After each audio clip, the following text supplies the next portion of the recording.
Hello, my beautiful, beautiful listeners. Welcome to The Power Within with Myra Fellows. I guess I'm your host. I kind of spoiled that at the beginning there, huh? Anyways, I hope you're ready for a good 30 minutes of just good time, good time talking with Myra. Let's see how it goes. Alrighty. So today, let's see. Last week we discussed, that's right, compassion. Not that I forgot about that as I was talking, because podcast people never do that. Anyways, last week we talked about compassion, and I hope that this week you were able to feel a lot of compassion for yourself, that you were able to practice, the victim versus the critic versus the compassionate observer. Again, that process really helped me a lot. And I did it for about 3 weeks, and I saw a huge difference in just how I approach situations, how I see myself, and it just... Trust me, when my therapist showed me that, there was a reason why she showed me that. Anyways, if you have any questions about that, feel free to DM me on Instagram. And when I say Instagram, this is actually kind of exciting because guess what? This podcast has now been advertised to Instagram and Facebook. And there's even a great clip somewhere that has some flyers up. That's right, I'm trying to... get my voice out there, and it's a little intimidating. Guys, I can't express how intimidating it actually is, because these podcasts, I'm still very new. I guess you'd call me a novice, and I still don't exactly know what I'm doing. I'm gonna be straight up. I know how to talk into a microphone, and I know the thoughts in my head, but I am still trying to figure this out, and so I had a goal that after 4 podcasts, I would announce it to the world that I was doing it so that other people were able to listen. And I did. And I'm really, really proud of myself. But, oh man, did it cause me so much anxiety. Can I actually just tell you about my week real quick? So I'm sorry if this makes you uncomfortable. I'm just going to say it real quick. I started my period this week. And I know. I don't want to be that girl. It's always like, oh my God, I started my period. Life sucks. But if you think that, you're probably male and you don't understand. It sucks. But anyway, so I had a lot of emotions from that spring up. I got a lot of anxiety just from posting my podcast and feeling like I was good enough. And overall, just waking up and realizing that I was still just really anxious, and I had so much craziness going on in my brain and with my hormones, and yet I couldn't do anything about it. I don't know, I guess I could do some stuff about it, but how do you turn off your hormones? You know what I mean? It just is, it was so hard, guys. This week was really, really rough. And it's funny because I don't want to, oh man, how am I supposed to say this? Sometimes when we say that our week is rough, we mean that my family member just ended up in the hospital. I lost my job and now I have a broken arm. Yeah, that sounds like a pretty rough week. Usually when my weeks are rough or bad, they have nothing to do with what people can see. I'm very famous in my life for the quote of my trials are the ones I can't see.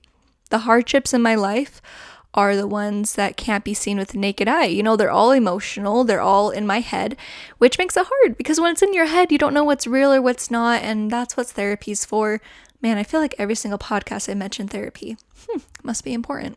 Anyways, this week was kind of hectic and kind of rough. And honestly, this next little bit isn't going to be any better. I have to work some graveyard shifts at my job. And, at my job, graveyard shifts are hard because your body is unnaturally staying up all night. And then when you get home, you're supposed to be able to go to sleep. And while I still get enough sleep, I'm definitely a morning girl. So hopefully at one point I can switch from graveyards back to day shift, but we'll see what actually happens. Anyways, so it's not going to get any better. But wasn't it interesting? Remember what topic I said we were going to talk about this week?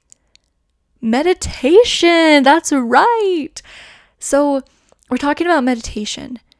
And when I first learned about meditation, it was from one of my professors. His name is Dr. Ulpin. He works at Weber State University.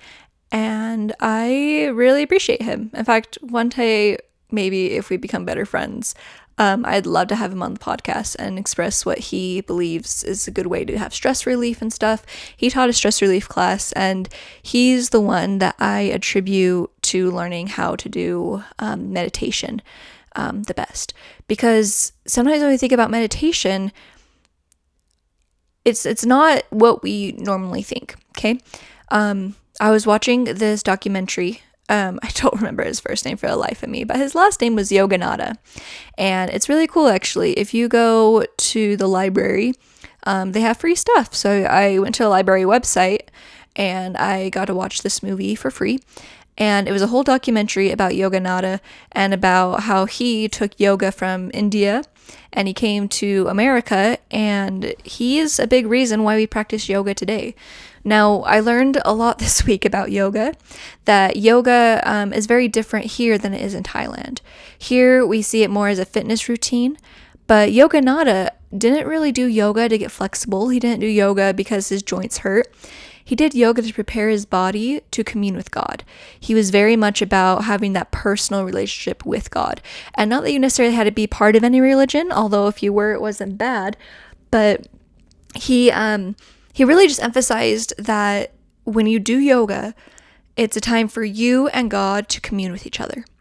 And I don't know how much I believe that. I mean, I do believe that you should have a relationship with God, but this man was so in tune with God that he predicted his own death. I know, something that I have not heard of in a really long time, but he was cool and he had some really good points, and I've been studying some of his work, and I think there's truth in everything. And he had some really good truth, but it's actually really funny. He had this catchphrase, and guess what this catchphrase was? It was this. Whenever he went on his spiritual adventures, he always told his students that they could wake him up, and guess how they wake him up? They go like this. Where have we heard that before? And so after he came, I feel like, this is just what I'm assuming, yoga became this idea that you have to, or not even yoga, but meditation became this idea that you have to sit down and go, and you have to do that for like an hour or days at a time like the monks do. And I don't think that's really achievable, I think it's a lot harder to do than we realize. When I was doing a lot of mindfulness and meditation in the stress relief class, I found it hard at first. I have ADHD, and so holding still is near impossible. Even while we're doing this podcast, I have fidgeted like 50 times. So I lost my train of thought. I always do that. I'm sorry, guys. I don't mean to do that. I just always lose it. But I was doing yoga. Oh, this is where I was coming in. This is what he taught us. He said that sometimes with meditation, you don't necessarily have to go om, but you just think of a word and you repeat it again and again in your mind, almost like a mantra. And it was very interesting too. He had some very scientific data to back it up. I do not have that scientific data for you, but I have my experience. So here's what you do. We're going to lead through it. Ready? Some little meditation here. I feel like I need to have some pretty music. La la la la, meditation. Anyway, so you sit cross-legged or however you're comfortable. You could even sit in a chair, or you could be standing, whichever. You close your eyes. This is the ideal version, is that you close your eyes. And you repeat a word in your mind. And he used this example. It doesn't have to be any specific word. It can literally be the word pizza. It could be the word hamburger. It could be literally whatever word you want it to be. The important thing is that it's the same word and it's something you can go back to. So you close your eyes and you repeat in your mind, I'm going to use the word one. You go, one, one, one, one. And you keep doing that. And it's not even with your breath, I don't think. It can be, but it's just that chanting, right? It's that chanting motion of just repeating that one phrase. And then while you do that, naturally, your brain is going to go a million different ways. Okay, I want to emphasize this. Sometimes when we think of meditation, we think of, okay, I'm meditating, I have to focus. Okay, I'm holding still, my brain is empty, I'm not thinking of anything. except I'm not thinking about not thinking. And now there's an elephant. Why is there an elephant? Oh my gosh, now I'm in the circus, and now I'm a clown, and now my meditation's done because I kept trying so hard to just focus on nothing in my brain. It's natural to do that. In a world that's so fast paced, I feel it's very natural for our brains to go super fast. But that's why meditation is so important, because it gives us a chance to sit down and be with us, right? And you never want to be rude to yourself. You don't ever want to get mad at yourself like, oh my gosh, why couldn't you have done this? Or why couldn't you have done that? We just talked about compassion last week, and that's not very compassionate. So what you do is, let's say I'm saying the word one. So I'm going one, purpose, two purpose, red fish, blue fish, orange fish, nice fish. I like to be nice. I heard that there's this thing called nice candy bars, and all of a sudden I'm talking about candy bars when I was just saying the number one, right? So sometimes our mind does that. So what you do is, let's say I'm thinking of candy bars, and you go, oh wait, let's go back to one. One. It's almost like a metronome for your brain. And the point of it is not necessarily to have nothing in your brain, or not to let your brain go off. It's to have a single word that brings you back. It's kind of like a life raft, When you throw a life raft off a boat and then you hold on to that raft, you can go anywhere you want, but you're holding onto that raft. Or let's say you're playing piano and you just hear that metronome. Actually, I really like that. It's like you're playing piano and you're playing that metronome. See how much I've said I think it's funny. I had a communications professor who he always said never say whenever you're doing a presentation. But here I am saying all the time. So anyways, that's how I do my meditation. I want to tell you a story that happened today. Can I tell you? Guys, I had to, so fun fact, today is not Sunday. I'm not actually recording on Sunday. I will be posting this on Sunday, but I'm not recording on Sunday because frankly, this weekend's going to be insane. And so I thought I'd do a podcast today, and I'm so happy I did, because remember how I said my week was terrible? This morning, I just did the most incredible thing ever. And I want to invite you guys to do it too. In fact, that's going to be our goal this week. Anyways, okay, getting ahead of myself. I'm just so excited. Okay, I just screeched in your ears. I'm so sorry. Okay, anyways. So I have a bike, and I named her Clarice, and I love my bike. And quite recently, I finally hooked up my bike rack to the back of my car, and I've been taking my bike on bike trips just here and there. Me and her go everywhere. We love it. And we also love it more that we now have a bike rack, because where I live has a lot of hills, up and down and everything. And trying to bike around all these hills is kind of a nightmare. So being able to drive to where I want to bike and then start biking, I think is a lot easier. And I'm actually better at biking now than I used to be a couple years ago, which I'm really impressed. #improvement. What? I'm probably just also not as tired because I don't have to bike all those hills. Anyway, so I went to the bike path that I go on, and I was biking, and I decided that this morning I was going to go swimming in a lake. I know. Whoever does that, but I wanted to. I've been doing things like taking cold showers and just embracing myself in the cold, and trying super hard to just do cold stuff. So I've been thinking about doing cold stuff. And so I was like, let's just go. 6:30 in the morning. It's going to warm up later. I can do it. So I put on my swimsuit this morning. And I put on some sweats and an overshirt, and I went biking. And we went biking, and we were going on the bike path, and I stopped by this river. Oh, guys. Oh, I'm so excited because this is the heart of meditation, okay? This is the heart of it. I walked down by the riverbank, and I took off my clothes, so I was in my swimsuit. And then I waded into the water. This water was cold. I want to say ice cold, but it was pretty frigid. Like, it was about 7 a.m. in the morning. It was 60 degrees outside, maybe 65 or so. I was wading in the water, And I just stood there. And I was about waist deep. I kept trying to go up to my shoulders, but it was so cold I could only go probably up to my chest. So a little bit higher than my waist kind of thing. And I just stood there, feeling the cold, feeling the shoes. I wore shoes. I wore my Chacos. Just feeling the water around me, looking up at the trees, hearing the birds. It was so serene. It was amazing. I put some water on my hair a little bit. I splashed a tiny bit. I just kind of enjoyed being in that presence. And then I turned around, and the sun started shining on the water. Oh my gosh, guys. It was like God himself touched the water and made it sparkle. And I just looked at the sun and I was like, I have died and gone to heaven. I love this so much. It was also really interesting. While I was there, my thoughts turned to God and just what he's done for me and how he acts and how he presents himself. I thought about Jesus Christ and about what he's done for us and how he treats others and how I can be better at treating others better. And it was just really cool to be in this river, in this cold river, and be around nature.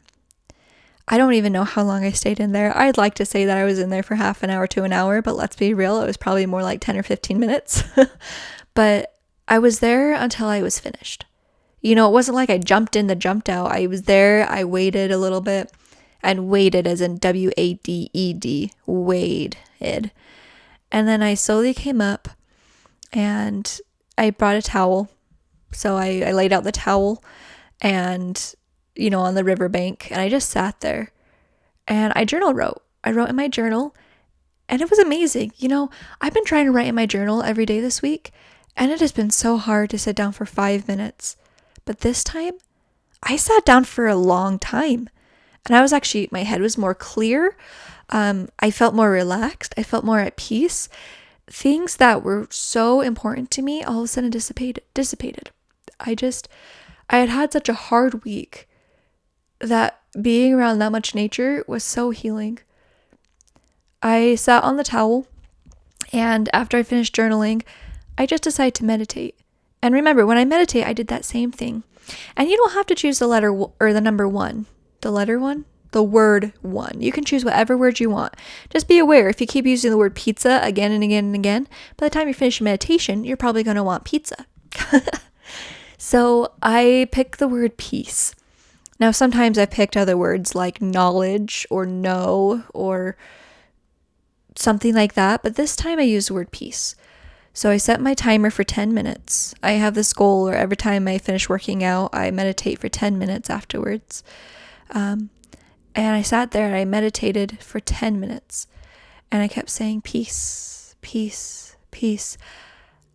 And I let my brain just kind of go in and out and all around and up and down and just kind of let it be. And then it came back to that same word, peace, peace, peace. I don't exactly remember what my meditation was, but I remember feeling at peace. And I remember almost feeling like I was in a different world. Not that I was as cool as Yoga Nada and could predict my death. I still have no idea how he did that. But just that I was a Myra, and I was one with myself. I was one with others. And I just felt so serene. Anyway, I was really impressed because I slowly woke myself up, and I only had 15 seconds left on my timer. Guys, I try to meditate at the gym, and on the dot, I am only able to meditate for 8 minutes before I get bored and I have to struggle to meditate. It is hard, but this time it was so easy. Oh my gosh. So I finished my meditation, and I packed up and went on my bike ride back home, and it was just, guys, I love the gym. I really do. And I love exercising, but there was just something about being outside on my bike. And I feel like for us, there's something that we all love, but can we love it outside? If you love to write, can you write outside? If you love to climb, like rock climb, could you do it outside? If you love to run, could you do it outside?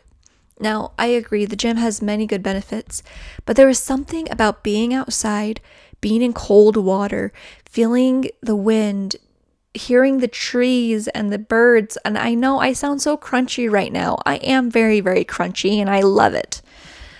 But like, it was healing for me. It was so healing and so nice. If you're out there right now and you're thinking to yourself, Myra, honey, I have no time for that. Me too. I'm with you. Again, this is the first time I did it in weeks, and I want to do it again. But I invite you this week, I don't know, do it again. Like find something like that around your place. If you live in the really big city, maybe find a nice park or something where you could be in nature. If you do live in the countryside, find a nice river where you could do something similar to what I did. Or, you know what? You can do whatever you want. For me, that was what I needed, and it was really nice. But as long as you take time to be still, I think that's what meditation is all about. It's also about removing distractions. Being in my room is hard because sometimes I don't always keep my room clean, but also I have my phone. Pretty sure you heard that a couple times in my podcast. But I have my phone. I have craziness on my wall. I also have all my stuff in my room. And I don't know, it's not always the most serene place. It can be, but I don't always keep it like that. When I went to that river, I felt like I left the outside world away. And that's what meditation is too. It's slowing down our busy minds. We are so busy nowadays that we don't really meditate because we don't have time. Our bodies turn into ADHD a little bit. ADHD is becoming more and more common. And why do you think it's more common? Because our culture is very much like busy. Let's go. Let's do stuff. And that happens. But if you take time to truly meditate, to try and meditate, it's just better. I loved it. I loved it so much, guys. I don't know what else to say to force you guys to meditate. In fact, I shouldn't force you guys because that kind of defeats the purpose of meditation. But if I could leave you with anything today, I would say focus on meditation. Focus on meditation, practice the way I told you, or I explained. Just sit down and have one word and just focus on that word in your mind again and again. And if your brain trails off or trails this way or trails that way, that's okay. Bring it back gently and calmly to that word. Just like a metronome, just like a life raft. Just let it be your guide. And as you do, I think you'll find that you'll be able to talk to yourself. Maybe you'll be able to talk to God for the first time than before, just like Yogananda kept talking about. Maybe you'll just be able to be with yourself and understand what you need to do the next step. Maybe that's what you need to do to see where you want to go in life. I can't stop expressing the importance of meditation and how grateful I am that I did it in my life and how meditation is something that we can all do. It doesn't cost any money. It doesn't cost much time. I only meditated for 10 minutes. And yes, I went to a river and did all that stuff too. And that was kind of just a little extra icing on the cake. But meditation, when you take time aside to truly meditate, I think you'll find that you'll be able to teach yourself many, many things. Just because, when everything quiets down, the quiet voices that are most important to hear, they speak up. And then we can truly hear what is in our inner wisdom. Oh my gosh, I know we're a little bit more out of time. I mean, we're at 24 minutes right now. And I wanted to talk about that. I really wanted to let you guys know about the meditation, about my story and everything. So I hope you give it a shot. And yeah, I also really hope that you guys do message me on Instagram. I just love to hear how my podcast is reaching people. I love to hear what you guys think, and I love to hear if I'm actually helping you at all. This podcast was made to help me, but also to help others through my experiences. And, oh, guys, I just want to hear what you think of. So, Let me know what you think. This week, your goal is to meditate for 10 minutes. It can be in a river, it can be at the gym, it can be in your room, it can be anywhere you want. All I want you to do is meditate for 10 minutes with as little distraction as possible. I know, it's hard. It's going to be a lot to ask. All I'm asking for is 10 minutes. Do the 10 minutes just like I expressed in this podcast and try it every day this week. Or even just do it once, but give it a shot. And that's your goal this week. That's what I want you to do. Next week, wow. Sorry, I'm coughing. I should probably have water when I'm talking about this stuff. Next week, let's go ahead and talk about eating healthy. Yeah? I know that was a timer. Let's talk about eating healthy. You know, what it means to eat healthy, what it means to diet, what it means to take care of our bodies with food, and how to have a good relationship with food. Oh my gosh, I love food. See how much more clearer I am? Meditation, guys. Meditation and a good 45-minute bike ride. Oh, I love it. Anyways, I love you guys so much. Trust God, trust others, and trust yourself. And yeah, we'll see you next time. Bye, cutie pies.